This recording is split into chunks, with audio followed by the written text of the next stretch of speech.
is Dr. Fulya Kincal.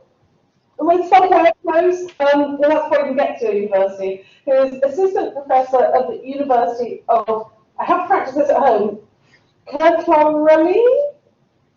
I didn't have right, I'm nowhere close, am I? But you'll have the name of the university sent to you in Turkey.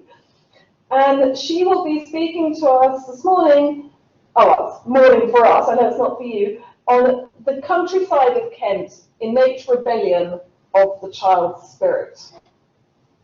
Thank you, Carolyn. Yes, my name is Fulya Kincal. Thank you for your nice pronunciation. And I'm waiting for the PowerPoint. Yeah, thank you. Hello, everybody. I'm really thrilled to be able to talk to you about the childhood freedom and the countryside of Kent. That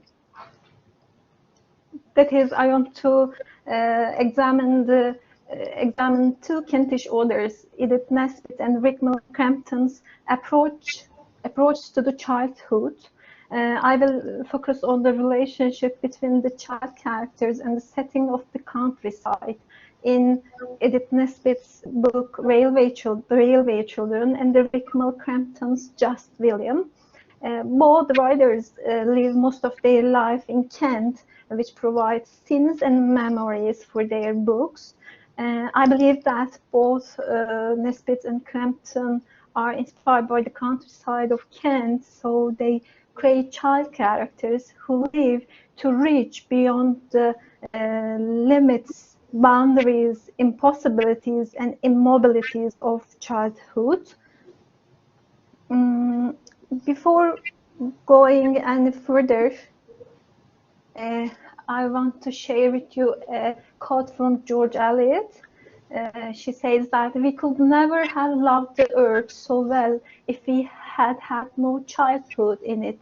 If it were not the earth where the same flowers come up again every spring that we used to gather with our tiny fingers as we sat lisping to ourselves on the grass, the same hips, hoe and hoes on the autumn hedgerows, the same redbreasts that we used to call God's birds because they did no harm to the precious crops. As you see, George Eliot paid attention to the importance of having a childhood in which the children are allowed to live out their natural interest and have a chance of exploring the nature.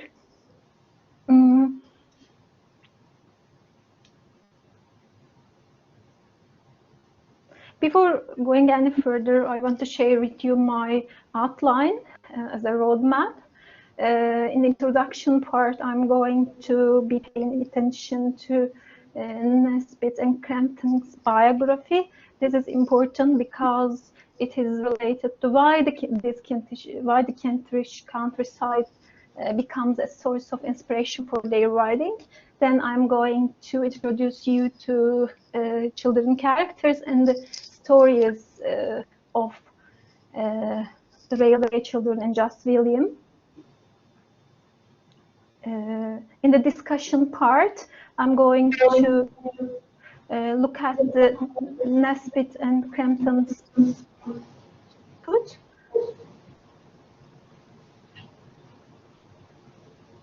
Can you see me?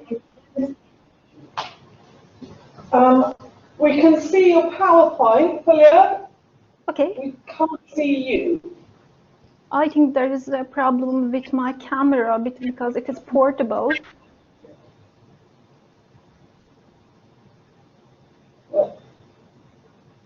Don't worry, as long as we can see your slides, we can hear you perfectly well.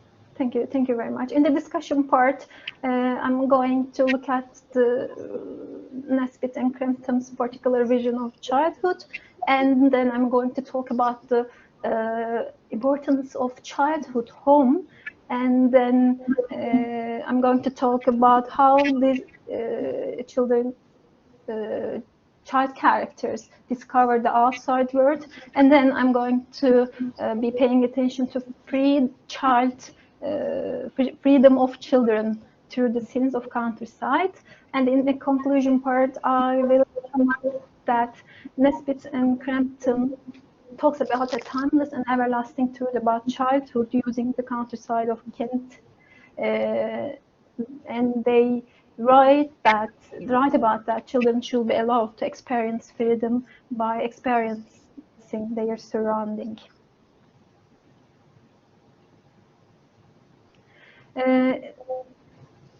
Richmal Crampton was born in 1890 in Bury, Lancashire. She becomes a student at Royal Holloway and then a class teacher. However, following the death of her father, she and her family settled in Kent in 1917. She lived in Kent until her death, and she published her first book, Just William, in 1922.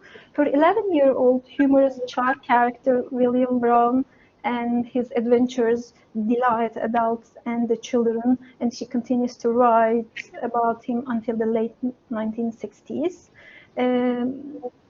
Crampton writes William's stories after she moves to Kent.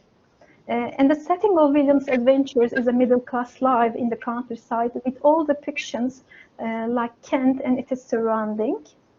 Edith Nesbith, by the way, I am using all these pictures from Wikimedia because there are strict rules in Turkey about using images from Google.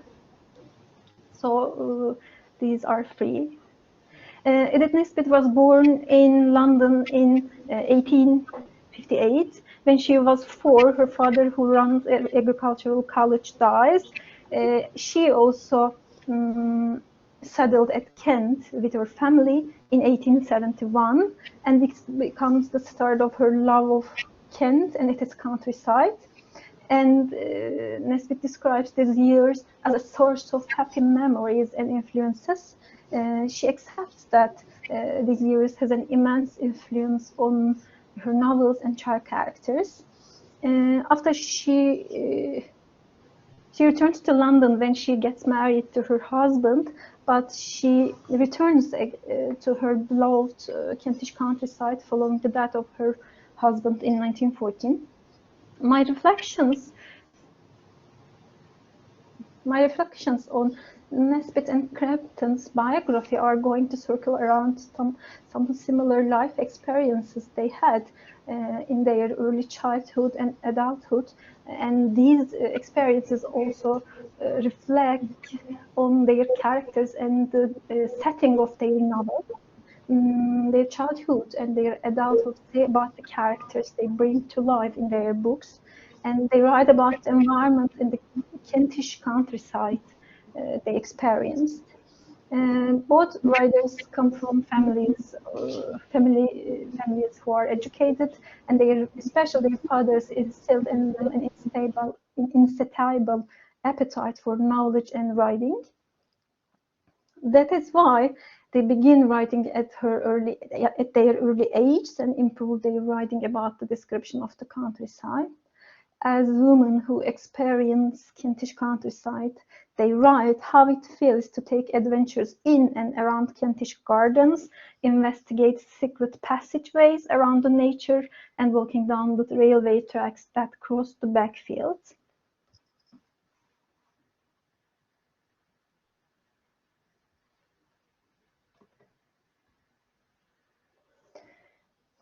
Edith Nesbit's Railway Children tells the story of 3 children, Roberta, Phyllis, and Peter.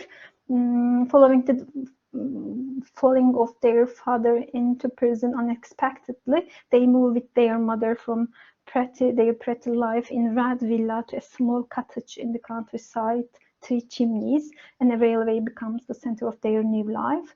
Their comfortable middle-class life ends, and their new life is very different, as their mother is now very busy riding in her room to earn money. The children are alone in their loneliness and fill their lives with full of adventures.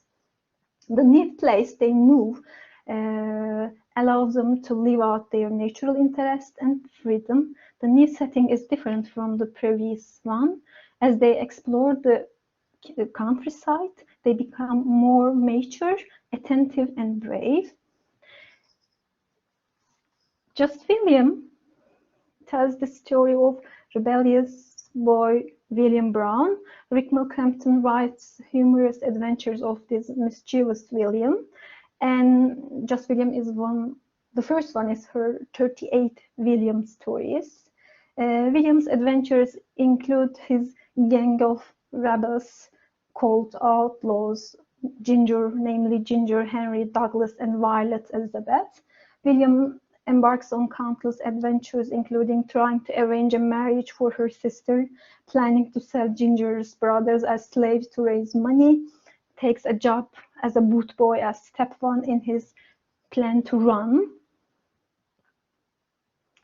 When I look at the children novels of Edith, Nesbit, and Richmal Crampton, what I recognize is their approach to the concept of childhood is different from the Victorian tradition.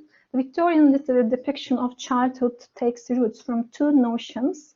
Under the influence of romantics such as Blake and Wordsworth, children are described as naturally innocent. On the other hand, in terms of religious influences, they are thought of as naturally sinful and in need of discipline.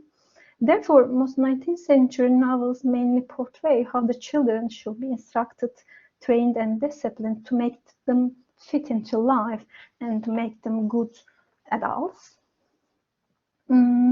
However, Edith Nesbit and Richmal Crampton describe childhood as a state of light and freedom that blinks and enlightens the adult's life. For them, childhood should be lived in freedom to be able to give valuable feedback to adulthood.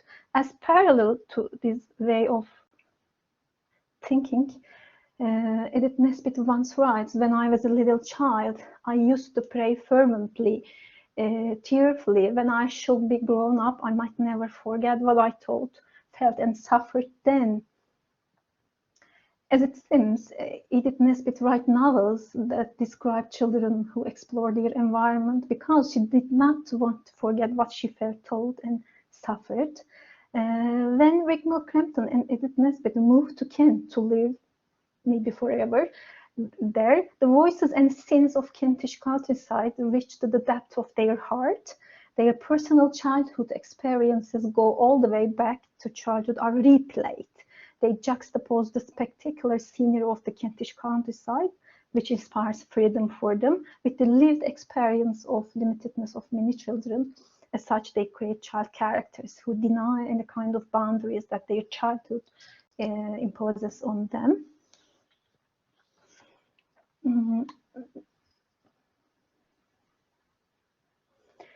Nesbit and Crampton allowed the child characters to live out their natural interest outside. However, they both, in their novels, draw attention to the value of childhood home, as they know that the behaviors and the psychology of the child are closely linked with the spaces in which they live. In his well-known book, The Poetics of Space, the philosopher and phenomenologist Gaston Bachelard defines the house as a space of happiness, as it is the place the child lives and molds his sense of space and his or her psyche. In chapter 2 of The Poetics of Space, Bachelard depends his research of the value of the house and defines it as a dream space, an embodiment of dreams, a resting place for daydreaming. In other words, the house shelters daydreamers. The house protects the dreamer. Nesbit and Crampton also define the house as a safe place of daydreaming, which builds creativity for a child. In both novels, the house is a shelter, a place of daydreaming. It is the protective place. In The Railway Children,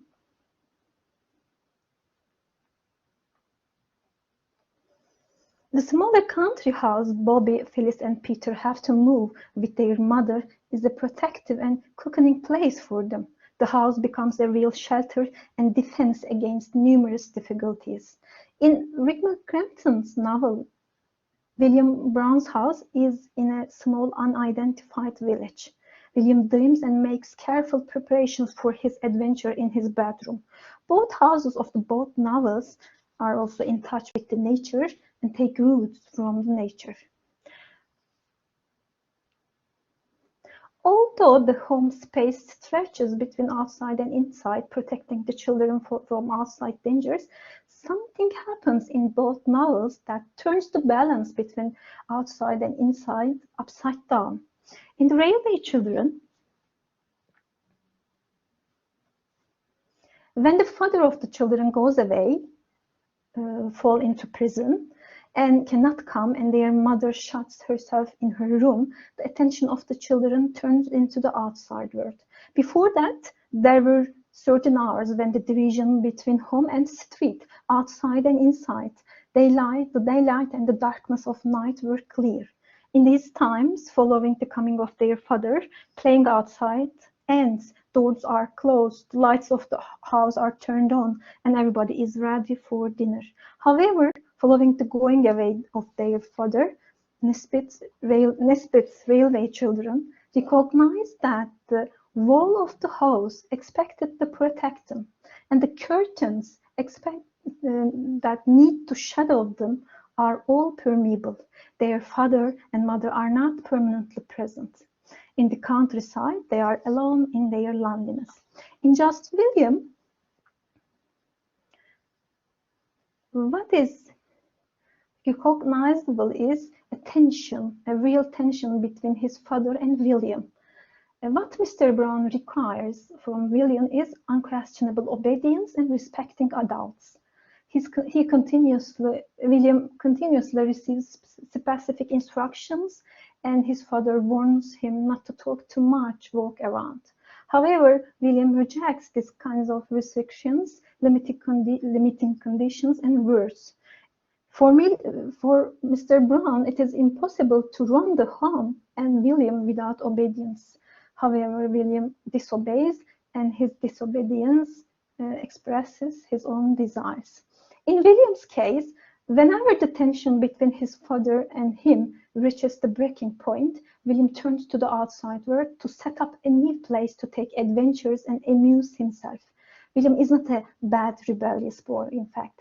It is mainly his repressed imagination that forces him to expand territories to be able to live his freedom. The child characters of both Nesbit and Crampton recognize that the house is an obstacle to discover the outside world, even though it was once a shelter. In nature and the countryside, children are not under the pressure of fear or discipline they experienced at home. The setting of the countryside in two novels influences the way the child characters live their freedom. In The Railway Children, in their new setting of the countryside,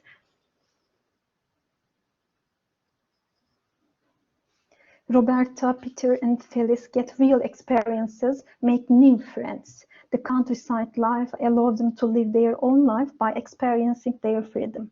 As Nesbit describes in The Railway Children, it is where all the delights of woods and fields and rocks and rivers had been opened to them. Therefore, Richmal Crampton defines the feeling in the same way Richmal Crampton defines the feelings of her character William Brown when he steals his older brother's bicycle and rides down the valley across to the place of picnic where it's forbidden to him. And William went on and on simply because he couldn't stop. His iron nerve had failed him. He hadn't even the presence of mind to fall off. He was quite lost. He had left the town behind him and didn't know where he was going. But wherever he went was the center of attraction. Some said he had escaped from an asylum, some that he was an advertisement of something. The children were inclined to think he was part of a circus. William himself had passed beyond despair. His face was white and sad. His first panic had changed to a dull certainty that this would go on forever. He would never know how to stop. He supposed he would go right across England. The territory William wants to experience expands gradually, and he imagines the whole world as inside and outside. When they turn to the outside world,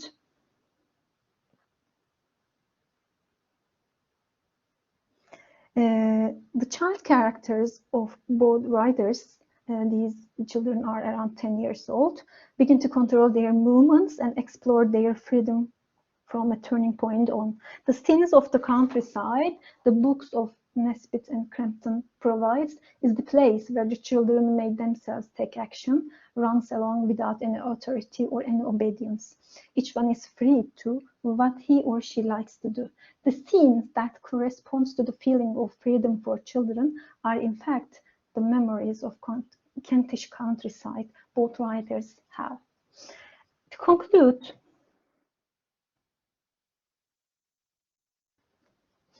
in the 19th century could be defined as the golden age of children's literature. The theme of childhood dominates many 19th century novels such as Dickens, Oliver Twist, David Copperfield. Lewis Carroll also appears in England with his famous Alice Adventures in Wonderland. While Dickens mainly writes about the living conditions of children in Victorian England, Lewis Carroll draws a more imaginary world at the end of the century.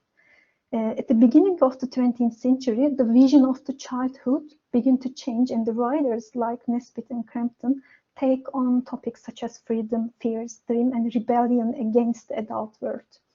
These subjects are only present in the novels of both writers. What sets their children's novels apart from the writers that precede them is that they do away with the didacticism and the sentimentalism prevalent in Victorian literature. They create imaginative, creative, adventurous, free and strong-willed child characters. They live at the crossroad of the late 19th and early 20th century. Their writing indicates that they both have the vision of childhood they experienced during their own childhood and the perspective that dominates the following century. However, for me, they concentrate and write on a timeless and everlasting truth about childhood in their children's novels. For them, children need freedom to explore, imagine, and create. Meeting a child's need for freedom within the boundaries minimizes the possibility of rebelliousness and stops them from acting the way in a storm of attention. Nesbit and Crampton describe the children as they explore and investigate the countryside. They juxtapose the innate rebellion of child spirit with the Kentish countryside they knew very well. Nesbit and Crampton lived most of their life in Kent and enjoyed the Kentish countryside. Therefore, the Railway Children and the Just William provide scenes and attractions of Kent. Thank you. Thank you very much. That was absolutely fascinating. I love the idea of William not having the presence of mind